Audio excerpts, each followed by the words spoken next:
I was truly at my limit. I kept thinking, God, my eldest son has already passed to the spiritual world. I just want to see him again. I want to go where he is. I have two other sons. They'll keep living their own lives. My husband will keep living his. Lord, please just take me away. I've got nothing left to give. This is my breaking point. Then, during a special workshop for bereaved families, I was exhausted from outreach. Said, let's write letters to our loved ones in the spiritual world. My son's message came through so clearly. Thank you for coming today, Mom. I have something important to tell you. I've told you so many times, please stop grieving. Please don't be sad anymore. I'm doing my very best to fulfill God's will. So I beg you, don't be sad. Keep pushing forward and stay strong for me. They said the recipient were full at first, but somehow I was guided to a seat in the corner and was able to join the opening ceremony. Prayer session that day, I always do Chonugoni Primer at home or church. Honestly, I was just chasing numbers. 70 more to go, still 100 left, feeling guilty about it. But Elder Sakai kept saying, the main hall is completely different. I thought, is it really? Until I actually experienced it. The spiritual atmosphere there was totally different. Everyone was crying, pouring their whole heart and soul into the name prayer with incredible sincerity. Swept up in that energy. For the first time, I forgot about numbers and truly became one with the spiritual world, crying so hard, praying with everything I had. Desperately prayed, please free True Mother from that detention center. Please let us liberate her. And suddenly my eldest son came down and said, thank you for coming, Mom. The spiritual world is fighting so desperately because it matters so much. I wanted you to understand that urgency, that intensity. I knew you would understand, Mom. I believed you would pray with that same desperate heart for True Mother's liberation. That's why I called you here. When I realized he had truly brought me into the spiritual realm, the tears wouldn't stop howling. I understood that this whole 3-day workshop was pushed forward by the spiritual world for exactly this moment. Next day, during the Chunshimwon resonance lecture, I'd heard many times that Songhwa is joy. I understood it in my head, but my heart was still so heavy. I kept thinking, why am I even alive? I just want to go to my son in the next world. But the prayer in the main hall was completely different from anything at home or church. My soul was shaking. While praying, my son came again and said, I was loved so much, Mom. I went to the spiritual world feeling loved, so I'm okay now. Take care of yourself, and please take care of Dad. I know you two don't get along well, but if you could become one and truly love each other, that would make me so happy. I remembered right after his Songhwa, when he appeared to Mr. Nawi and said, I went representing Korea and Japan to resolve their historical resentment. Because my parents aren't united, I came to ask for help. Mr. Noi rushed to the funeral and prayed for us. Remembering that, I finally understood. My son went as a representative to unite Korea and Japan, and especially to unite me and my husband. All the times I thought, I want to leave him. I can't take this anymore. This man is hopeless. The harsh words I said, the ways I hurt him. I felt truly sorry for the first time. During that resonance prayer, I was able to repent deeply. I realized I was called here precisely to learn this lesson.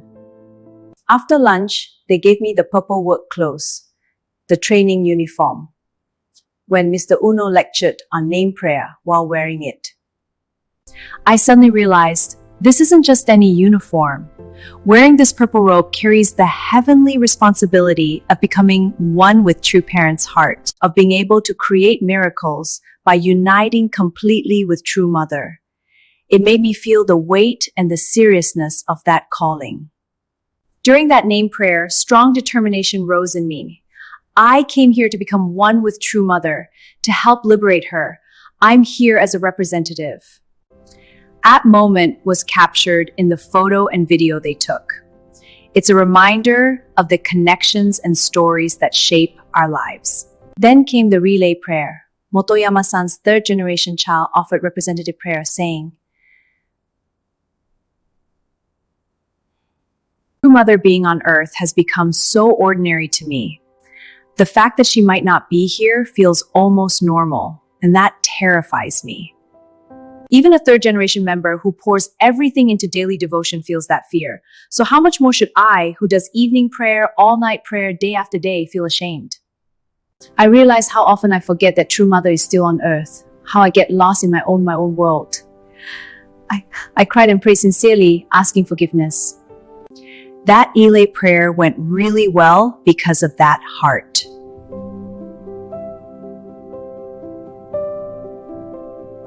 On the final day, there was the one unified heart prayer meeting. We were randomly assigned to groups with total strangers. Each person shared their honest challenges, then we laid hands on one another and prayed together. I've prayed for so many people before, but never like this. Each person became so precious. I could feel how much God and True Father had loved and suffered for each one to bring them to restoration. Even though I barely knew their stories, I desperately wanted to help them. I felt God's parental heart pouring through me. During that prayer, I finally understood why True Mother said, "Don't pray for me."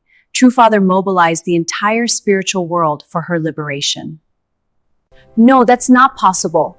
I want to stay here and fulfill the indemnity condition myself.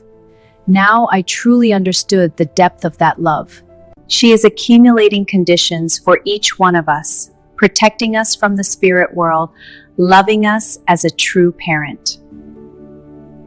I wanted so much to become one with that deep motherly love. Mr. Sakai is right. When we do this together in unity, the prayer becomes exponentially more powerful than praying alone. After that, they announced we could sing the Mimuni cheer song on stage. We paired up, did rock, paper, scissors, and I won. I raised my hand to sing, ended up in the front row, but because I'm tall, they moved me to the second row, right next to Director Yokoi. I told the people from the Songhua family home, "I'll sing with all my heart so it reaches True Mother. Say it, I with all my heart so it reaches you." I prayed from that spot and sang with everything I had. It became one of the most precious memories. Later at Chunshimwon, the prayer was overwhelming. Every time I go there, tears flow nonstop. That day after lunch, they gathered us for prayer time.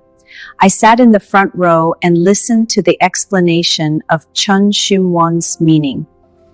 When we started praying, I began with Aboji Omeni, but my voice broke. I could only say Aboji over and over. Then I heard God's voice clearly.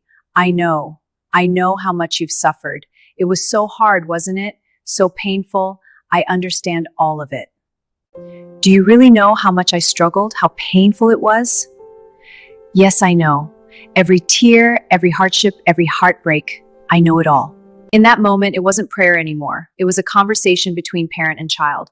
All the resentment I carried toward my husband, the church, coworkers, even toward God for taking my son. Why don't I ever get rewarded for trying so hard? Why did you take my eldest son too? Everything was enveloped in God's true love. He said, "You fought on the front line. You risked your life. I saw it all. I understand everything." My heart's gates opened wide. Even after the prayer time ended, I couldn't leave. I just wanted to keep talking with God. And I finally realized, all this time, I just wanted someone to understand my pain.